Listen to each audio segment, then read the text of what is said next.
What is going on, everybody? Back on the New England Shakeup, episode 2 for YouTube. And it's also going to be streamed on all platforms soon, as coming as this Friday, October 27th, if I'm not mistaken. October 27th. Yeah, October 27th.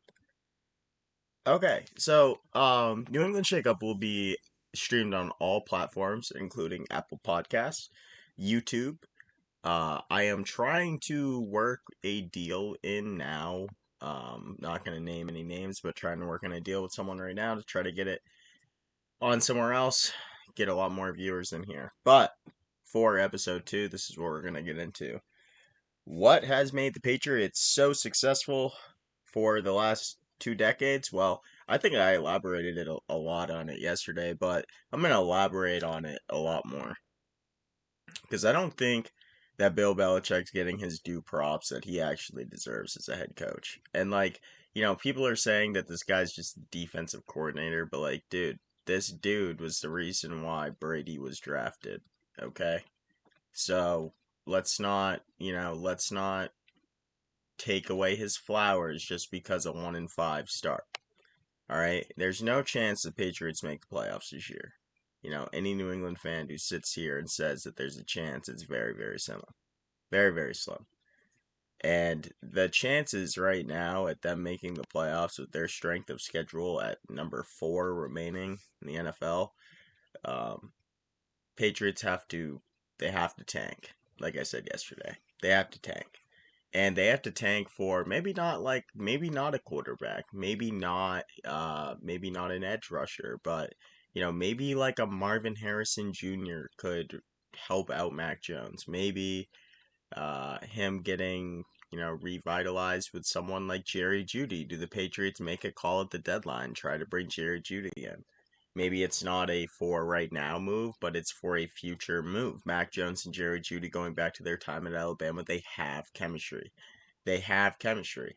So it would be a great move for New England to make. And Broncos right now, Denver is a seller. They are selling most of their key players. They understand this year is not in the cards. Sean Payton's first year not going the way that he probably predicted. That is what happens when you take a 2-3 year break from the NFL. It might be a short break, but the NFL catches up with you. That's the reason why Sean McVay hasn't left the Los Angeles Rams yet. Everybody remembers when they won the Super Bowl, there was contemplations of if he was even going to come back. He came back because I think he understood that, you can only be a great coach for so long. I mean, look at it. I mean, besides Bill Belichick, the only real head coach that you can say that has a close to similar resume is Andy Reid.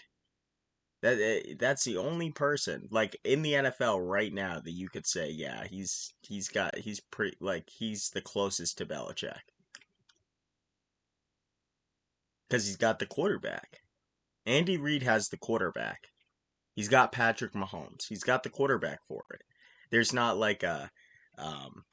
a certain virtue that God had to put Patrick Mahomes with Andy Reid, but I'm telling you, if it was, it worked pretty good out.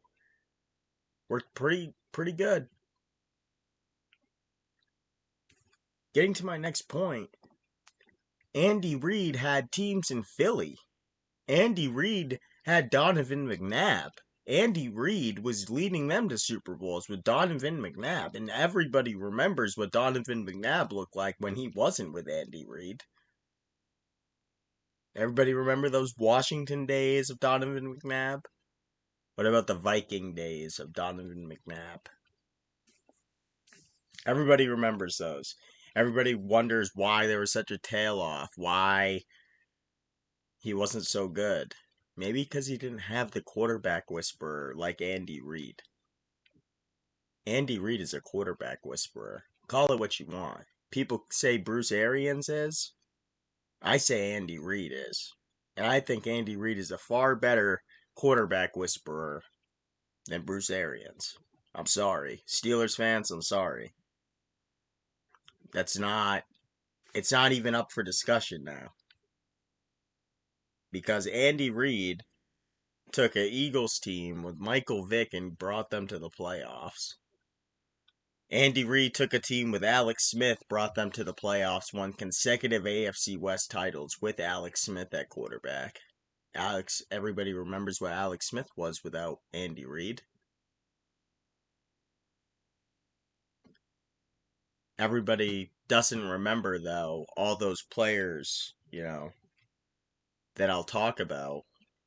It's the same with Bill Belichick. It's the exact same.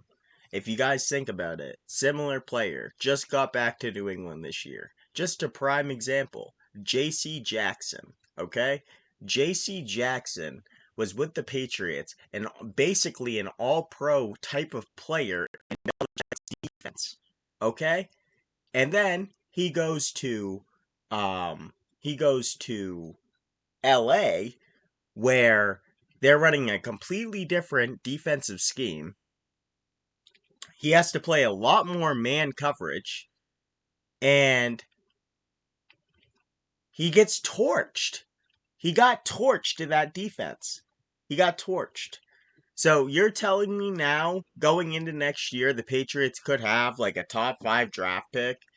They have one of their all-pro corners coming back in that defense because J.C. Jackson has proven he can be that in Belichick's defense.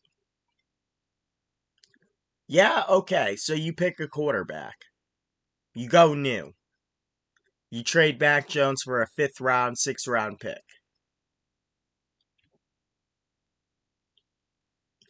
But you know what the Patriots got to do that they haven't done in a while? Is trade up. Use some of those assets and go get a difference maker. When I say a difference maker, if you pick a quarterback in the top 5, you should hope that maybe at some point in time that it all, coexists with each other, right? So this is what I'm saying. If the Patriots draft a quarterback at top 5, right? They got to do what the Texans did. Everybody knows what the Texans did in this year's draft. They used number 12. They traded up. And they got Will Anderson. And Will Anderson has become a difference maker on the Texans defense.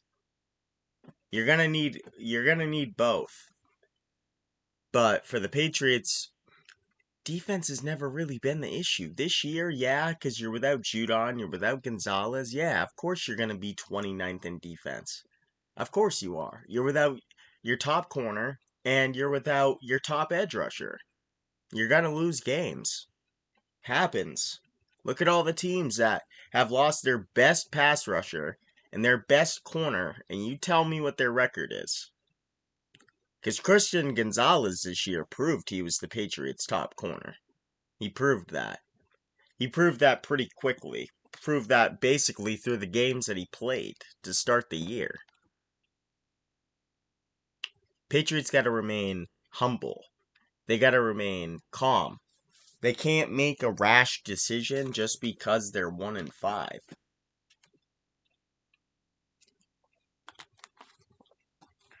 You know what I mean?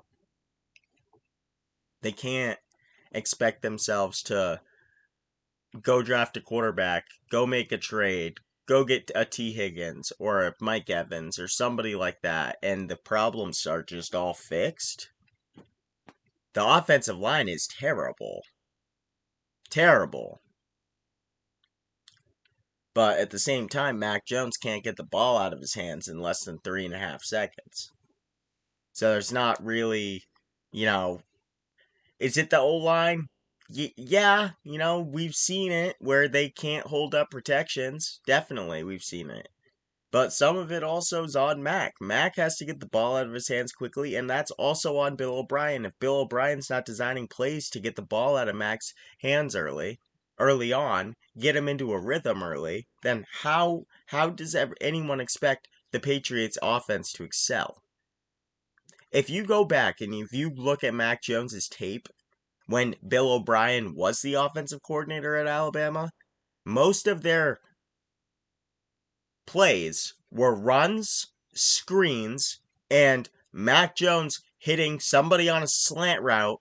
And, because they're a 5-star athlete at Alabama, they're taking it 95 yards to the house against fucking UTEP. You know? There's not like a um really an easy way to go about it. You either make a move, you don't make a move. Patriots every year towards the trade deadline, even when they were in the playoff race last year and the year before that, when they made it, you didn't make a splash move. You didn't re-sign Jacoby Myers. You didn't think that anything was worth the risk. Belichick never thinks that it's worth the risk. But you see Jacoby Myers on Sunday catching 7 balls. So I think it was 7 plus footballs. And you're going to tell me that that wouldn't have helped the Patriots? You're relying on Romario Douglas to be your best wide receiver right now. Juju Smith-Schuster has been non-existent. It looks like the $33 million you paid him, waste of money. And you know what's going to happen? That's going to eat against the cap. Even if you release him, it's going to eat against the cap. The Patriots' only way out of this is either trading him away back to Kansas City, because that's the only team I think really that would take him at this point. And they need to really figure out what they want to do. Whether they think it is a Mac Jones problem or whether it's this offensive coordinator doesn't know what he's doing. Bill O'Brien's been in college for the last 3 years, guys. And then you expect him just to come in, not having coached in the NFL for a few years and get it all together right away, have a 10-win season in the AFC where their quarterbacks are loaded. In the AFC North alone, you have Burrow, Deshaun Watson, Lamar Jackson. In the AFC South, you've got Trevor Lawrence and what the kid's name in Houston that's balling right now, CJ Stroud. Okay? You go to the AFC East in your own division. Once Aaron Rodgers is healthy, you got to play Rodgers, Tua, Josh Allen 2 times a year, each of them. That's 6 games against elite quarterbacks just alone. Just alone. Most teams won't face that all year. Patriots had a hard schedule this year. Yeah, you lucked out. You lucked out with Rodgers getting hurt. You got to win against the Jets. Okay. You're also 12-0 against them. I'm pretty sure that was like Zach Wilson's second game starting, too. This year. Or first game. I think it was his first game starting this year. So, all of this is predicated on my original point is Bill Belichick throughout his whole career has brought in players, such as a James White, such as a what was that kid's name out of Georgia? Malcolm Mitchell. Okay? You take kids like that. Name a few defensive players. Kyle Arrington, Kyle Van Noy, Rob Ninkovich. These players that Belichick groomed and made elite players for his teams. It didn't matter if, Ninkovich was getting 12 sacks or 2 sacks a year. It didn't matter. Belichick didn't care about that. He just cared if Ninkovich and Lawrence Guy and all of these players are just doing what, guys? Doing their job, right? And the problem is that with the offensive line right now, they're not doing their job. Okay? The Patriots, for the last 20 years, their offensive lines have been pretty good. Their defensive lines have been pretty good. Because Belichick has taught those positions. He knows how to coach that, and he knows how to get them prepared for anything. But the problem is these players, when, you lose a Cole Strange, and when you lose a Matthew Judon, and when you lose a Christian Gonzalez, right? And you don't know what a Juju Smith-Schuster holds, then what do you expect Bill Belichick to do, guys? Bill Belichick can't control if his teams are healthy or not. He can't control that. He can control who is out there and who can perform. And if those players don't perform, oh, it's all on him. Yeah, certain situations are on Bill Belichick, don't get me wrong. In certain situations, playing a certain defense against a certain look from an offense and certain things like that. And this is something else that I need to say. Bill Belichick, you need to get your son out of the building. You need to get him out of there. A lot of people would gain respect from you if you let your son go. The fact that your son is even in the building says enough, as it is. Says that you have way too much control. Your son, yeah, he might know football knowledge from you, but he's not you. And for you to have him taking a position away from somebody who could be of color or somebody who could literally be just a better candidate for the position at this point, it's messed up. And Robert Kraft, as the owner, you need to step up and you need to make some decisions whether or not Bill Belichick's in charge of the staff or you're in charge of the staff. You've trusted him with the process for 20 years. Bill Belichick is now 71 years old. It's time for either a change, it's time for a new outlook, it's time for a new face. Bill Belichick either has coached his last season in New England or we're about to see the best master class that Bill Belichick has ever put on. Because, guys, let's think about it relatively, right?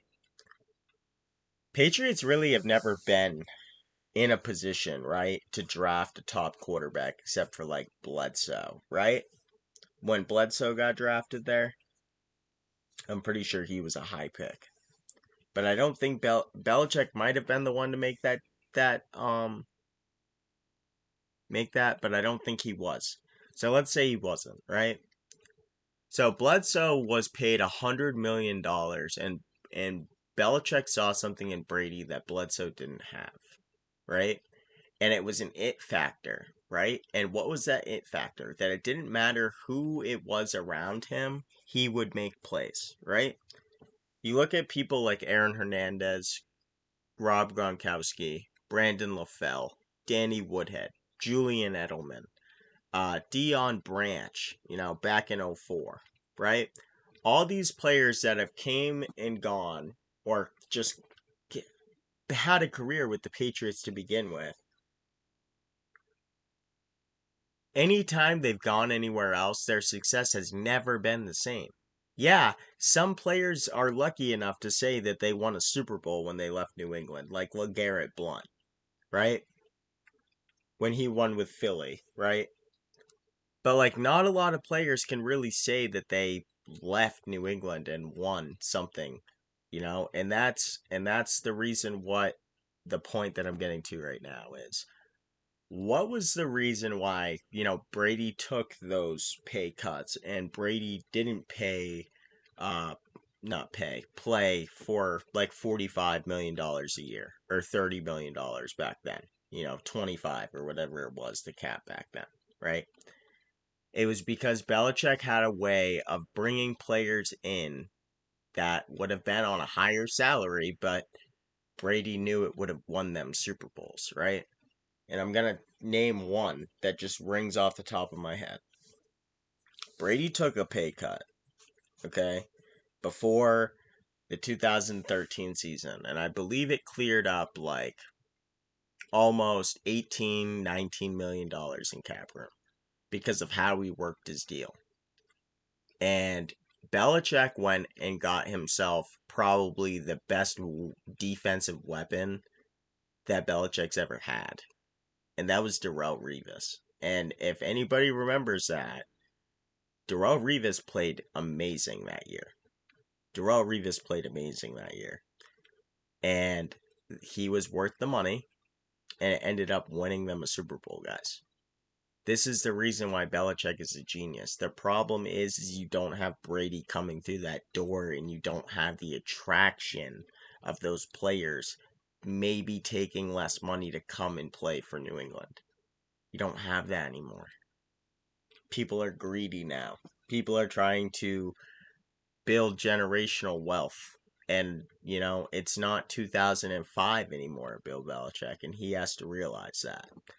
He hasn't really let anybody tell him what to do for the last 20 years, and I think it's time that everybody sits down and everybody's like honest with each other about the future and what the future holds. There can only be two ways out of this, like I said at the beginning of this. But the Patriots have a way of always shocking people in a way, right? Nobody expected them to sign Juju Smith-Schuster in the offseason, you know? But that didn't solve the problem, guys. The problem is the Patriots don't have enough of those players that they can pay on a lower salary to build a team around. They don't have that anymore. If you guys really look at it, they have one great player or one decent player on every level on offense or defense, right? So, like, their offensive line, you could say, like, their best O lineman is either Cole Strange or it's Trent Brown, right?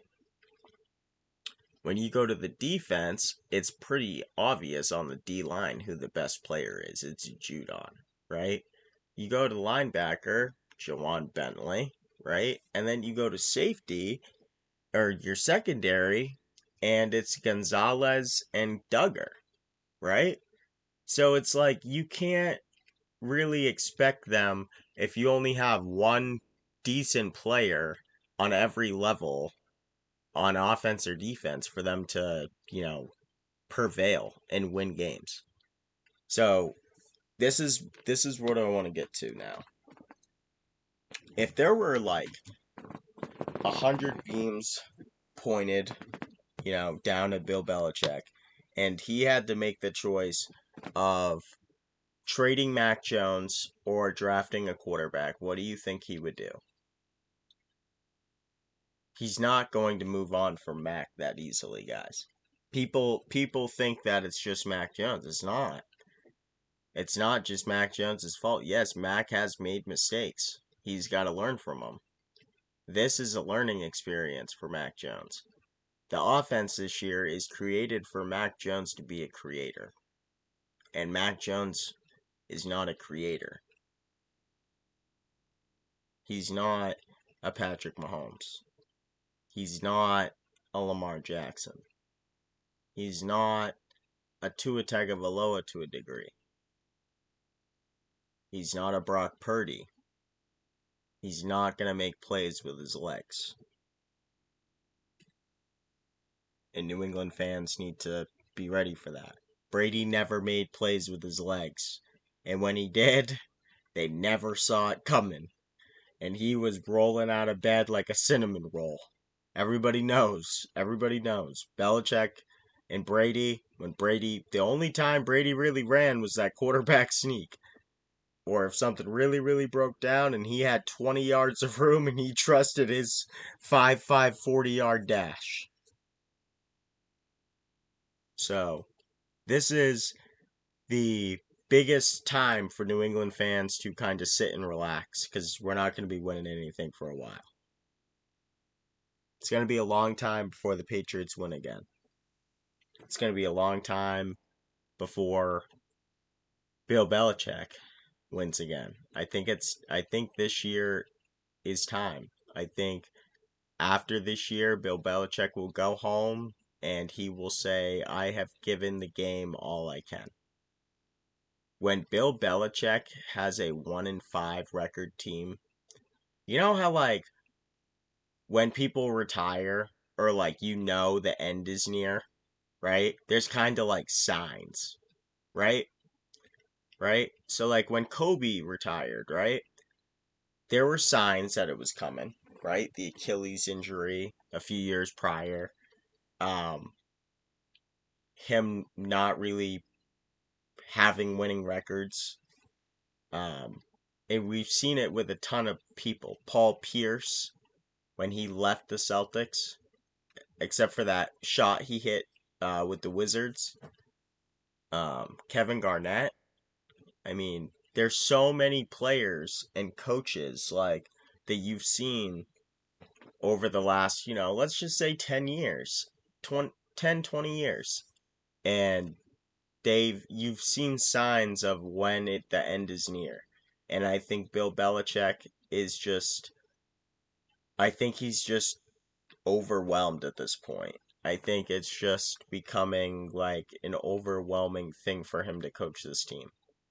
And for Bill Belichick's sake and for his health's sake, this man needs to be fired because the last thing that somebody wants is for Bill Belichick not to go out on walking terms. And I think that coach deserves everything, every gratitude from every team in this league. Because even if you hated competing against the Patriots in the early 2000s and late 2000s,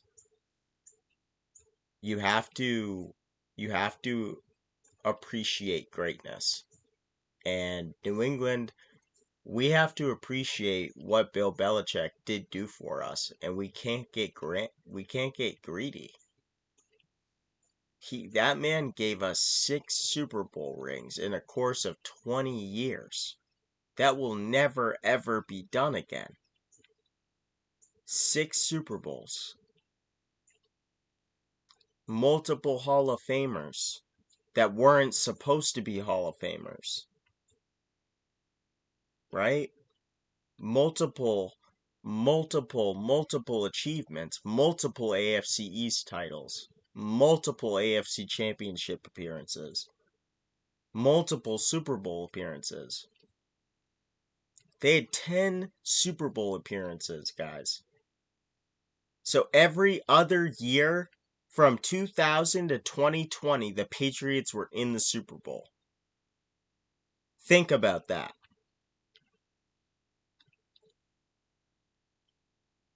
Think about that.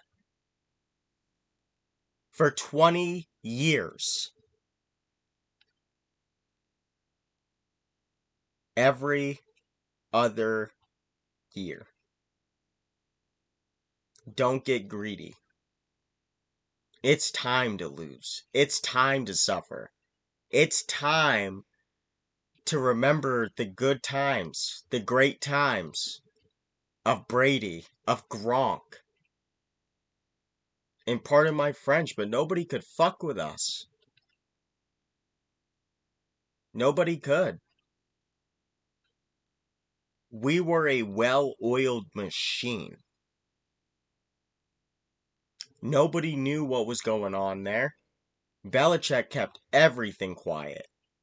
Yeah, there was media and stuff, but guys, the media availability for New England that people thought you'd get, the most you guys got of Patriots getting talked about was on like America's Game. You know? Those things on like NFL Network and things of that nature. It's one of those things where you can't look for um an excuse now and look to blame Belichick. Belichick got you to the Super Bowl every other year since I've been alive.